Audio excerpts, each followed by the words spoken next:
Well, that didn't work very well.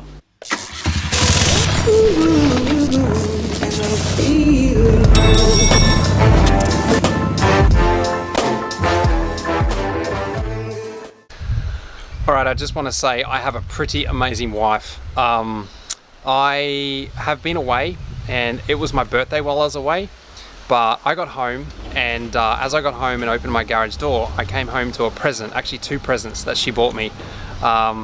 Pretty cool. So something that I've been wanting to get for myself and never did, but I got home and now I've got them and I'm stoked. So cool. As you can probably see, 2 roller cabinets. Basically they're not going to be roller cabinets for me. I'm going to take the rollers off them. I don't need the casters, but as you can see, I've pretty much unboxed that one. I got really excited and started taking it out of the box. So the idea for these 2 boxes is pretty much they're going to go here and here. My garage is laid out fairly well, and this thing here I've had for years and I've outgrown it. It's just literally chock-a-block. Half of the stuff, half of my tools I can't even put in there because they just don't fit, so I'm only putting the real basic necessities in that drawer, in that blue drawer set.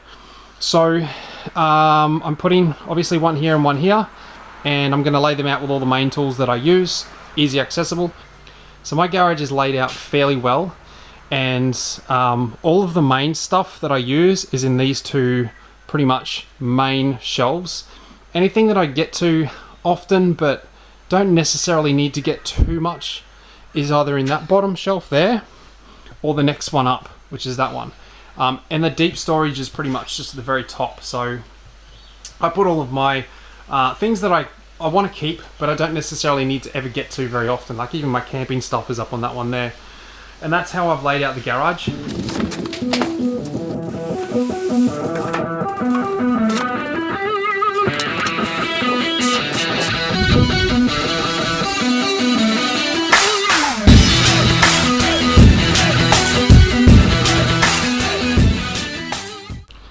So the new toolboxes are now up on their shelf in their new home. I've started to take out the foam cutouts out of the old one. Obviously I'm going to redo a few things, make it a little bit neater and obviously add a few things to it. This one here is all labelled. I've filled that one up pretty much. And this guy here, I've started to put a few things in there, but it's obviously, I've got loads more room, which is exactly what I wanted. Now I've just got to figure out exactly where the stuff is that I need to put in it. Well, not where it is, but what exactly I want to put in there, just purely because I want to only keep things in this and these 2 here that are easy accessible, that I use quite often, and all the other stuff can just be put in these little black boxes which I have all over the place. So if this is helpful or not, I don't know, but if you do have toolboxes like this, always keep stuff in there that you are going to use quite often, and just put anything else in boxes like this. Say for instance, if you have a bunch of hammers, or you have a bunch of chisels and screwdrivers, obviously if you're not using the chisels, put them in a box, but if you use the screwdrivers quite often, put them in the toolbox. And that's what I mean, like not keeping things in there just because they're tools and they go in a toolbox. It's kind of pointless if you're never going to use them and they just stay in that drawer. Unless of course you only have a few tools, then that's perfect, then just keep everything obviously in a toolbox like this. But for me that's how I like it, because I've got so many things. All my power tools go in those cabinets there, and just the hand tools and stuff goes in these guys. So yeah, that's how I've organized it, but I'm currently working on this at the moment.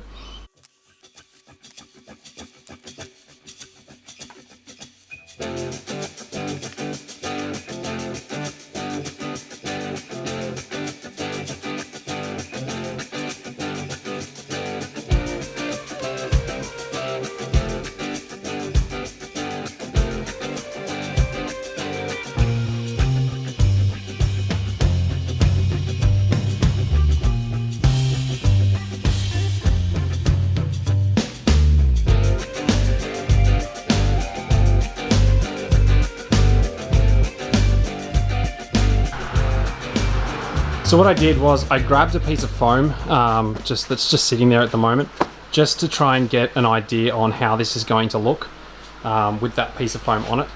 And I've been spending ages trying to perfect the shape to try and get it right. I didn't want to bore you with that process, so basically, like I said, all I did was grab a bit of foam, painted the side black, just the side that I'm looking at, so that I can sort of, it gets a better perspective when you've got it fully one color, rather than, you know, just multiple colors. It really throws you off when you're trying to design something, I think.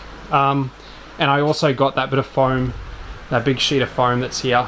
I put it behind the actual, right there behind the bike, so that I could have something that was plain color behind it, just so I could sit back and really get an idea on what it's gonna, the whole shape, the whole overall, what it's going to look like.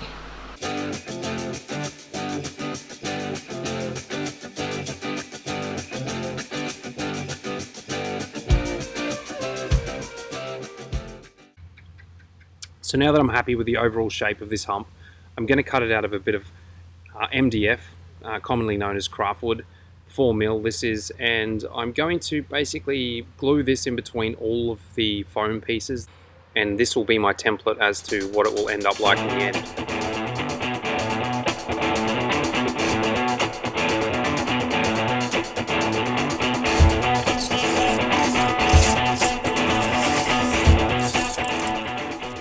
So the next step was to cut these strips into sections that I'll glue together with a hot melt glue gun. The reason I use hot melt glue is, for one of the reasons, is it's just easy to sand when you actually have this in one big block. Now this is a urethane foam, very similar to florist foam in its characteristics. You can snap it, and it also dents really easy, and it's really fun to actually work with. I really enjoyed that process purely because you can take a lot of material off really fast. Which is also not a good thing if you're a bit heavy-handed. So just be mindful of that.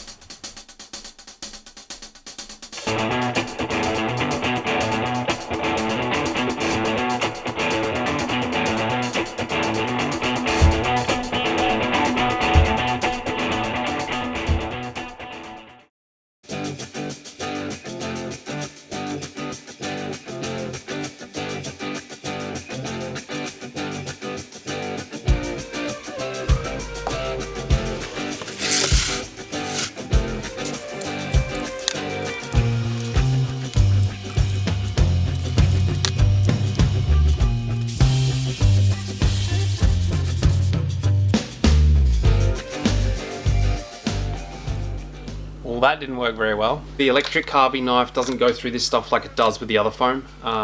It does go through it slowly, but it just seems to be a really slow process. When you see me cut it with a Stanley knife, it just goes through it so easy. So I'm going to try a bit longer knife, because the Stanley knife only goes halfway. So I'm going to try this. It's just a generic kitchen knife. This one's been recently sharpened, so I know that this one's sharp and it should be okay. It's just more or less the thickness of that might make it a bit harder, but we'll see how we go. So as you can see, this knife works a lot easier. What I'm doing here is I'm just cutting it right close to that timber template that's glued in between the foam pieces, but I'm not going right to the edge, just purely because I want to actually use the sandpaper to sand right up to that edge, and that being my finished product, because the sandpaper will do a lot better job than what obviously the knife can do, and you'll see that this just does an incredible job and really easy foam to work with.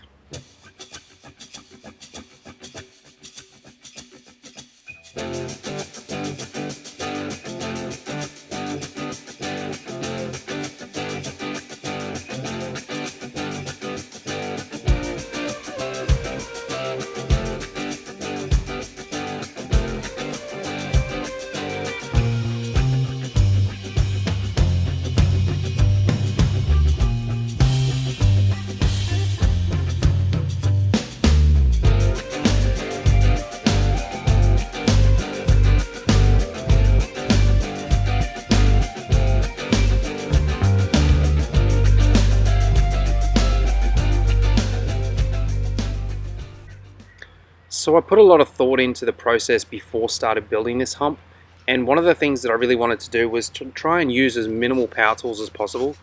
And as you'll see now, I'm using the Stanley knife, and before that just the kitchen knife. I was using the hot melt glue gun, which are relatively cheap anyway.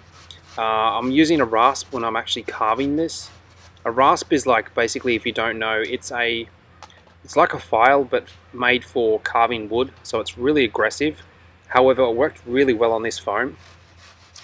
So I just also used a few other things later in the process, which was a sander, like an orbital sander or a jitterbug sander, it wouldn't really matter. Like, once again, you don't actually have to use those things. It just makes life a lot faster. I mean, for things you wanted to replace a glue gun, you could use silicone. You don't need any power for a silicone, it just takes a lot longer to dry. If you don't have a grinder, you'll see me using a grinder occasionally. If you don't have one of those, you could use a Dremel if you had one of those. If I was to use a flapper disc on a grinder for this process, it would be probably too aggressive anyway, because I only want to take small parts off just to stand back and look and see what it's going to look like. But yeah, I just wanted to show you that it is possible without all the power tools.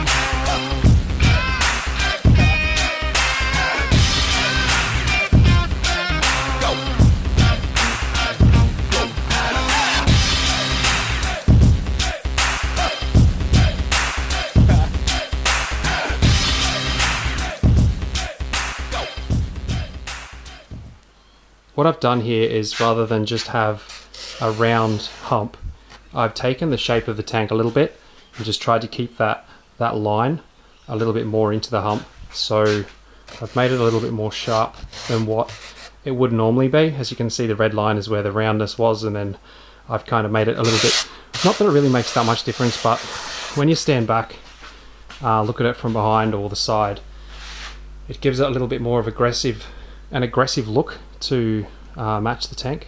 So yeah, that's kind of, let's move that light out of the way. That's kind of it as it sits now. I'm pretty happy with that. I think that looks absolutely amazing. Once the foam goes on, the actual padding, like the upholstery, goes here, and there's going to be a back pad as well. I think that's going to look awesome, and I'm probably going to make this one with a bit thicker foam, purely because I don't need to worry too much about having the Brat style flat seat. I just thought this one might be the comfortable seat and the other one not so comfortable. So yeah, that's where I'm up to. I think that's pretty cool. I'm not too worried about the little gaps under here. All that stuff's going to be filled up a bit later on.